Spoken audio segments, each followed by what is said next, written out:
جیسے اگر کوئی مجھے کہے کہ تم تو جھوٹے ہو، تم کیا بتاؤ گے؟ تم نے تو فلاں ٹائم میں چوری کیے تھے، تم نے فلاں ٹائم میں تو شراب پیے تھے. اب ایک جو منجھا ہوا یا سمجھدار دائی نہیں ہے وہ کیا کرے گا؟ اور ہم لوگ کیا کرتے ہیں جب ہماری ذات کے اوپر بات آتی ہے کہ تم تو ایسے ہو، تو وہ قرآن بند ہو جاتا ہے، دعوت کا کام بند ہو جاتا ہے، توحید کی بات بند، اور اب اپنی صفائی پیش کرنا شروع کہ میں نے کب دیا تھا، میں نے کب چوری کیا تھا، میں نے کب ایسا کیا تھا، میں نے کب ایسا کیا تھا. ہوتا نہیں ہوتا ایسا؟ ہر کسی کے اوپر بار ہوتا ہے. اور اس وقت وہ اس کام سے رک کر کے اور اپنی صفائی پیش کرنا شروع کر دیتا ہے. یہی تو چاہتا تھا شیطان کہ تم اسے اپنے انا کا مسئلہ بنا لو. تو اس سے یہ پتا چلا کہ وہ دائی اللہ کا دائی نہیں تھا، اللہ کے دین کی دعوت نہیں دیتا تھا، وہ اپنی دعوت دیتا تھا. اس لیے اس کی برائی ہوئی تو وہ تلملا اٹھا اور اپنی صفائی پیش کرنے لگا. کیا وہ اپنی عبادت کرانا چاہتا ہے؟ تو ایسے وقت میں دائی کو کیا کرنا چاہیے؟ وہ ہم دیکھیں گے کہ موسیٰ علیہ السلام نے کیا کیا تھا. کیا موسیٰ علیہ السلام نے اپنی صفائی دینا شروع کر دیے تھے کہ وہ دو لوگ لڑ رہے تھے اور میرا ایک ہاتھ لگ گیا، یہ ایک حادثہ تھا اور وہ مر گیا، یہ سب چیز وہ کہہ سکتے تھے اور یہ حقیقت ہے. لیکن موسیٰ علیہ السلام نے اس کا جواب کیا دیا؟ یہ بہت بڑا وار ہے جو ایک دائی کے اوپر کیا جاتا ہے کہ اس کے گناہ کو یاد دلایا جاتا ہے، اور اگر وہ گناہ کرتا بھی ہے تو اس کو چھپانے کی کوشش کرتا ہے. کیوں چھپا رہا ہے وہ؟ یا اگر نہیں کرتا ہے تو پھر اس کی صفائی دینا وہ شروع کر دیتا ہے.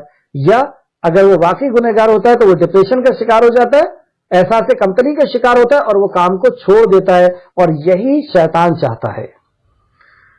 تو اس کا جواب جو موسیٰ علیہ السلام نے دیا وہی ہمیں دینا ہے، اور یہی اس اخلاص کی دلیل ہے کہ ہم اپنی دعوت لے کر کے نہیں اٹھے. ہاں ہم ہیں گنہگار، کیا تھا ہم نے گناہ، اس سے میری اس دعوت کا کیا لینا دینا؟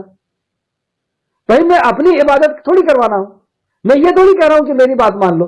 میں تو یہ کہہ رہا ہوں کہ جب تمہارا رب ہے، اور تمہارا رب پتھر نہیں ہو سکتا، تمہارا رب جانور نہیں ہو سکتا، تمہارا رب انسان نہیں ہو سکتا، تمہارا رب وہ شخص نہیں ہو سکتا جس کا انتقال ہو گیا، اور میں یہ کہہ رہا ہوں کہ تم اپنے رب کی عبادت کرو. میری دعوت تو یہ ہے. میں یہ تھوڑی کہہ رہا ہوں کہ میری بات کرو کہ میں اپنی صفائی وہاں پیش کر. ہم کیوں اپنی صفائی پیش کرتے ہیں؟ کتنا جلدی ہم شیطان کے جال میں پھنس جاتے ہیں اور کام کو بند کر کے اور اپنی صفائی دینا شروع کر دیتے ہیں. اللہ ہم کو محفوظ رکھے. تیسرا، اور تو نہ شکروں میں سے ہے. پھر وہ ایک اور بات کہتا ہے، تو نہ شکرا ہے. ہمارے اتنے احسانات ہیں اور تم ان سب کو ختم کر کے اور ہمیں اپنے باپ دادا کے طریقے سے اور دین سے چھڑوا رہے، تم تو نہ شکر ہو.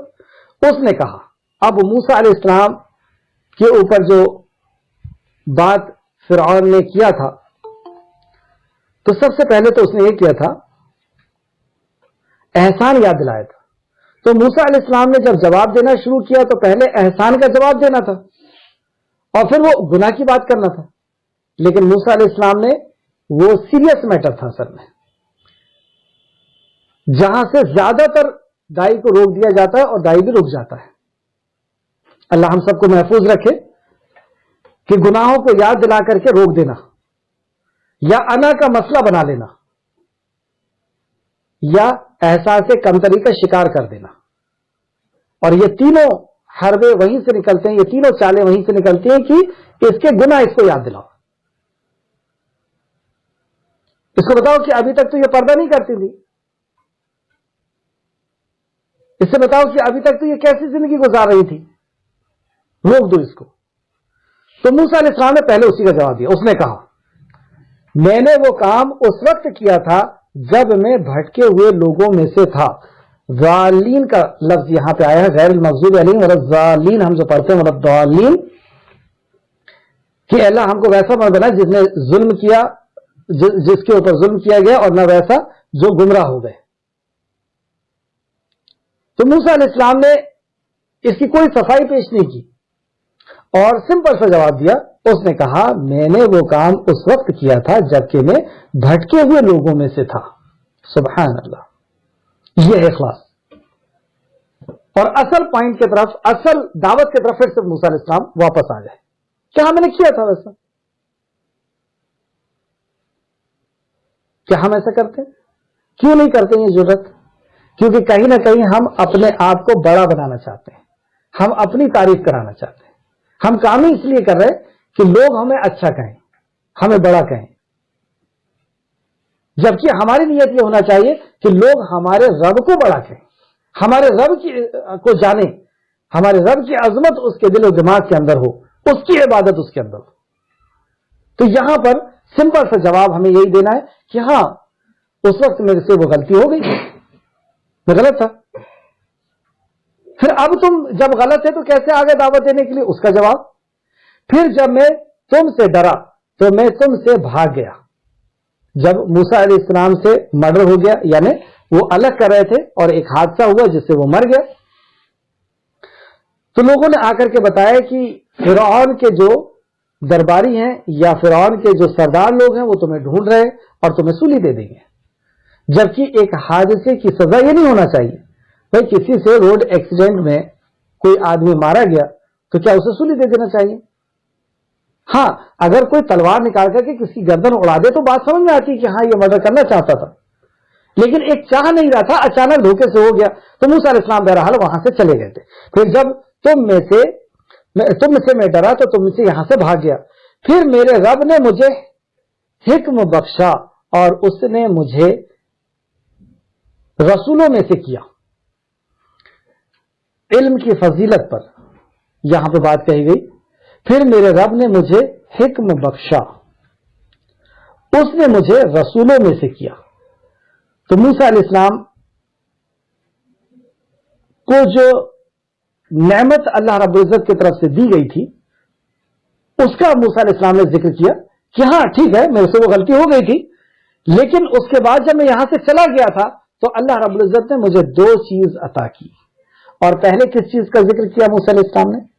نبوت کا ذکر بعد میں ہے, پہلے حکم کا ذکر ہے. حکم کیا چیز ہے؟ حکمت جس کو ہم کہتے ہیں, یہ علم سے پیدا ہوتی ہے. اور حکمت ایک وسیع معنی میں ہے. انسان کی عقل اور شعور کی پختگی کا نام حکمت ہے. دوسرا, علم کے مطابق عمل کا نام حکمت ہے. جو علم ہے, ہم بھی غور کریں کہ ہم اپنے علم میں کتنا % عمل کرتے ہیں, تو وہ پختگی نہیں آ پا رہی. جیسے پہلے بتایا گیا, انسان کی عقل اور شعور کی پختگی کا نام, عقل علم ہے اس کے پاس, شعور ہے اس کے پاس, اور اس میں وہ پختہ ہو گیا, یعنی اب اس کے اوپر عمل ہے. تو ہمارے پاس جو علم ہے کتنا % ہمارے پاس عمل ہے اس کا؟ یہ حکمت. سورہ لقمان میں بھی آپ دیکھ سکتے ہیں حکمت کے تعلق سے وہاں پر بھی ہے. یعنی دانائی کو بھی حکمت کہتے ہیں. سوچ وچار کی صلاحیت, وزڈم, سوچ وچار کی صلاحیت کو بھی حکمت کہا جاتا ہے. کسی کام کو کب کرنا ہے, کیسے کرنا ہے, اور یہ جتنی بھی چیزیں میں آپ کو بتا رہا ہوں ان سب کا جو اصل ہے وہ علم ہے. اور اسی طریقے سے نبی صلی اللہ علیہ وسلم نے بھی کہا قل ہذہ سبیلی ادعو الی اللہ, کہ میری راہ یہی ہے, میرا مشن, میری سوچ یہی ہے, ادعو الی اللہ, اللہ کی طرف بلاتا ہوں. کیسے بلاتا ہوں؟ علی بصیرت, بصیرت کے ساتھ.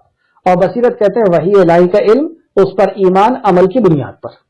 تو یہاں پر بھی وہی بات کہی گئی کہ مجھے حکم دیا گیا, یعنی علم دیا گیا, علم پہ آپ پختہ ہوئے,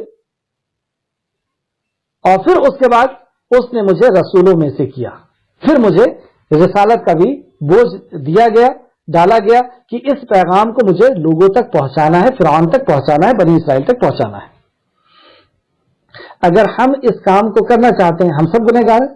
نبی کریم صلی اللہ علیہ وسلم نے فرمایا کہ تم خطا کار, مطلب انسان جو ہے وہ خطا کار ہے, بہتر خطا کار ہے وہ جو توبہ کر لے.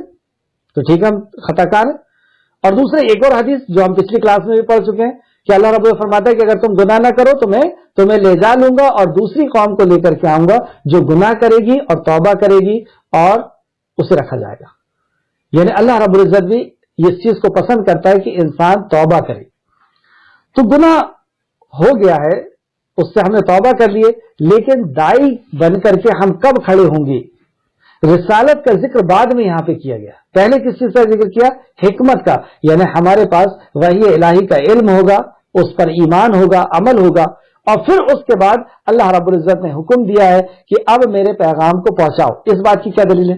اس بات کی یہ دلیل ہے نبی کریم صلی اللہ علیہ وسلم نے فرمایا کہ میری بات تمہارے پاس امانت ہے اس وقت تک جب تک لوگوں تک نہ پہنچا دو. کیا پتہ چلا؟ میری بات تمہارے پاس امانت ہے. اگر نبی کی بات نہیں ہے تو پھر پہنچانے کی ضرورت نہیں.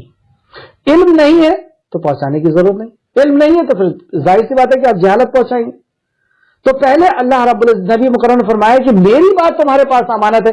اگر نبی کی بات ہے ہمارے پاس قرآن کی شکل میں، حدیث کی شکل میں، نبی کی بات اگر ہمارے پاس ہے تو ہم اسے لوگوں تک پہنچانے کے حقدار ہیں، ورنہ ہم حقدار نہیں ہیں. آیت نمبر 22 اللہ رب العزت ہم سب کو علم عطا فرمائے، اس پر ایمان عمل کی بنیاد پر، اور پھر اس کے بعد ہمیں اللہ رب العزت اس پیغام کو لوگوں تک پہنچانے کی توفیق و رفیق عطا فرمائے. ایک اور چیز میں بتاتا چلوں کہ کوئی شخص اگر عمل نہیں کر رہا ہے تو کیا وہ دعوت کا کام نہیں کرے گا؟ ایسا بھی نہیں ہے. وہ اگر عمل نہیں بھی کر رہا ہے تو بھی اس کو اس پیغام کو لوگوں تک پہنچانا ہے. یہ ایک الگ بات ہے کہ اس کو اس کی سزا دی جائے گی. اللہ رب العزت نے کہا کہ تم ایسی بات کیوں کہتے ہو جس پہ تمہارا خود عمل نہیں ہے. یہ بھی حکم ہے کہ جو ہم کہہ رہے ہیں اس پہ ہمارا عمل ہونا چاہیے، لیکن اس کا یہ مطلب نہیں کہ اگر ہم عمل نہیں کر رہے تو ہم پیغام نہیں پہنچا سکتے. جیسے شیطان ایک اسکال یہ بھی ڈالتا ہے کہ تم تو ابھی پورا علم نہیں رکھتے اور پورا عمل بھی نہیں کرتے تو تم پہنچانے کے حقدار نہیں. تو پورا عمل کرنے والے ہم قیامت تک نہیں بن سکتے. کیا ہم صحابہ جیسے بن سکتے ہیں؟ کیا ہم نبی کریم صلی اللہ علیہ وسلم جیسے بن سکتے ہیں؟ آپ نبی کریم صلی اللہ علیہ وسلم تھے پورا علم و پورے عمل والے، تو ہم کبھی نہیں بن سکتے. تو کیا ہم کبھی دعوت کا کام نہیں کریں گے؟ تو جتنا ہم سے عمل ہو رہا ہے ٹھیک ہے، لیکن ہم اس کو پہنچاتے جائیں گے اور ڈرتے بھی جائیں گے کہ اللہ رب العزت نے یہ ہمیں کہا ہے کہ تم ایسی بات کیوں کہتے ہو جس پہ تمہارا عمل نہیں. تو پہلے ہم توحید پر آئیں، توحید کی دعوت دیں، اور جس جس چیز کی دعوت دے رہے ہیں اس پہ ہمارا عمل بھی ہونا چاہیے. اللہ ہمیں توفیق دے. آیت نمبر 22 تک دیکھیں. اور کیا یہ وہ احسان، اب پھر جو پہلے اس نے گنایا تھا کہ تم میرے احسان بھول گئے کہ میرے گھر میں رہتے تھے، میرے گھر میں پلے اور بڑے ہوئے، اور آج تم مجھے بتاتے ہو کہ کیا صحیح ہے اور کیا غلط ہے. کیا یہ بتانا غلط ہے؟ اگر ہم کسی کے گھر میں پلے بڑے ہوئے ہیں، جیسے اگزامپل کے طور پر ہمارے والد ہیں اور ہم ڈاکٹر بن گئے، اور ہم دیکھ رہے ہیں کہ والد صاحب کو یہ بیماری ہے اور اس کا علاج یہ ہے، تو کیا یہ بچہ اس کا علاج نہیں کرے گا؟ اس کو وہ دوا نہیں بتائے گا؟ ہم اگر کسی کے گھر میں پلے ہیں، بڑے ہوئے ہیں، اور ہمارے گھر کے جو سردار ہیں، بڑے لوگ ہیں، وہ غلط کر رہے ہیں جس سے ان کی دنیا اور آخرت دونوں برباد ہوگی، تو کیا ہمارا یہ فرض نہیں بنتا کہ ہم اس کا علاج کریں، اس کی روح کا علاج کریں؟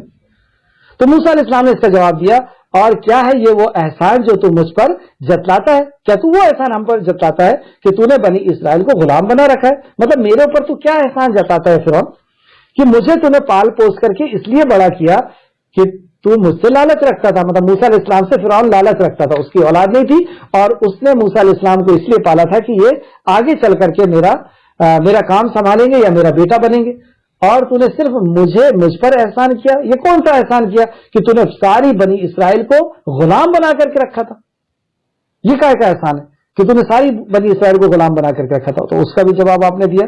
آیت نمبر 23 فرعون نے کہا، روکنے کے کتنے چیزیں آپ کے سامنے آئیں. سب سے پہلے احسان جتاتا ہے، احسان یاد دلاتا ہے کہ میں نے اتنے کا احسان کیا، اور وہ گویا کہ اب تم مجھ پر دعوت کا کام نہیں کر سکتے یا تم مجھے صحیح بات نہیں بتا سکتے. پھر دوسرا گناہ یاد دلاتا ہے، اور گناہ یاد دلانے سے دائی جو ہوتا ہے وہ احساس کمتری کا شکار ہو جاتا ہے، ڈپریشن میں آ جاتا ہے. وہ سوچتا ہے کہ میں تو گنہگار ہوں، میں کیسے دعوت کا کام کر سکتا ہوں، اور شیطان کامیاب ہو جاتا ہے. ہمیں کسی بھی حالت میں رکنا نہیں چاہیے. ہمیں یہی سوچنا چاہیے کہ ہمارا رب معاف کرنے والا ہے. وہ شرک جیسے کبیرہ گناہ کو اللہ معاف کرتا ہے. وہ گناہ جیسے بھی گناہ ہو، اگر بندہ رک جاتا ہے اور صحیح راستے پہ آ جاتا ہے تو اللہ رب العزت معاف کرتا ہے. تیسرا، وہ گناہ یاد دلا کر کے یا اس کی غلطی یاد دلا کر یا اس کے اوپر الزام لگاتا ہے تاکہ دائی جو ہے وہ اپنی انا کا اس کو مسئلہ بنا لے. اور جب وہ انا کا مسئلہ بنا لیتا ہے تو پھر انا کی لڑائی لڑتا ہے. پھر وہ دعوت کے کام کو چھوڑ کر کے اپنی بڑائی کو ثابت کرنے کی کوشش کرتا ہے، اور شیطان کامیاب ہو جاتا ہے، اور وہ اپنی دعوت لے کر کے پھر چلنا شروع کر دیتا ہے.